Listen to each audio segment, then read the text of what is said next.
I think to summarize our progress in gastric cancer, I think we now have a consensus and better definition of what's optimal first and second line chemotherapy. We know that in the first line, in HER2 positive patients, we should include trastuzumab as part of chemotherapy. We now consider genomic profiling to identify targetable mutations, MSI high status for patients that might be candidates for use of immunotherapy either earlier or later line, and testing of tissue for a PD-L1 expression, because we know that PD-L1 positive patients may get some modest benefit for late line use of checkpoint inhibitors.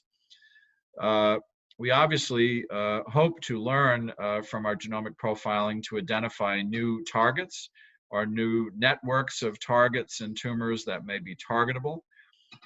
We have promising emerging data for some novel HER2-targeted therapies in later line treatment, because that really has been a desert to date. The drugs that worked in breast cancer, with the exception of trastuzumab, have not worked in gastric cancer. So identifying promising and new agents, either in first or later line treatment in HER2 positive patients, remains a priority. And there are some drugs that are clearly emerging that I think are going to enter our armamentarium. We also now have defined adjuvant strategies, perioperative chemotherapy with FLOT, postoperative adjuvant chemotherapy with either capecitabine oxaliplatin, S1 oxaliplatin, or fluorinated pyrimidine and taxane, all without radiation, are all appropriate pre- and postoperative adjuvant strategies. How best to use immunotherapy drugs? I think in the MSI high patients, it's clear that these drugs have substantial activity and will probably be used earlier on, either in first or second line treatment in MSI high patients, probably without chemotherapy. In later line treatment, we do not have convincing evidence yet that checkpoint inhibitors add to first line chemotherapy, and we don't have evidence in adenocarcinoma that checkpoint inhibitors are better than second line chemotherapy. So right now, checkpoint inhibitors are used in the more refractory setting when patients are PD-L1 positive. We now have one trial showing that switch maintenance therapy with a checkpoint inhibitor was not better than continuing chemotherapy alone. So that's not going to change practice. An exciting area, aside from biomarker development from genomic profiling, is the technology regarding circulating tumor DNA. Not only is it maybe a biomarker of minimal residual disease, but it may provide real-time assessment of how the patient's cancer evolves during the course of treatment.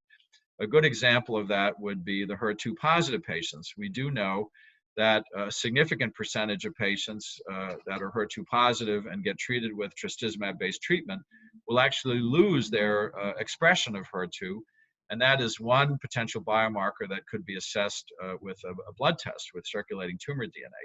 Does the patient still maintain HER2 amplification based on circulating tumor DNA testing? Can we identify resistance pathways, and why is a patient becoming resistant to a targeted therapy or to a chemotherapy? So I think an exciting emerging technology is circulating tumor DNA. It provides real-time monitoring of patients, looking at emergence of mutations and abnormalities that might convey resistance, loss of HER2 amplification.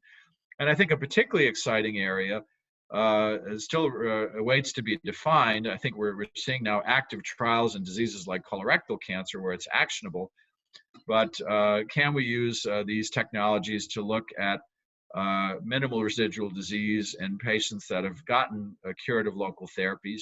Would such patients be candidates for therapy intensification or novel strategies to try and reduce recurrence? So it's an exciting time. I think we're going to see new drugs coming to fore. Hopefully, with some ongoing trials with immunotherapy drugs, we'll see whether or not there'll be a defined role for these agents earlier. And a number of other pathways, the drugs that target the claudin protein, that's in randomized trials in first-line treatment in claudin overexpressing patients. So we await the results, the FGF trials that we talked about, looking at FGF targeted antibodies. Also, we're still awaiting results of first-line immunotherapy drugs with trastuzumab in first-line treatment. Will that convey a benefit in earlier line treatment?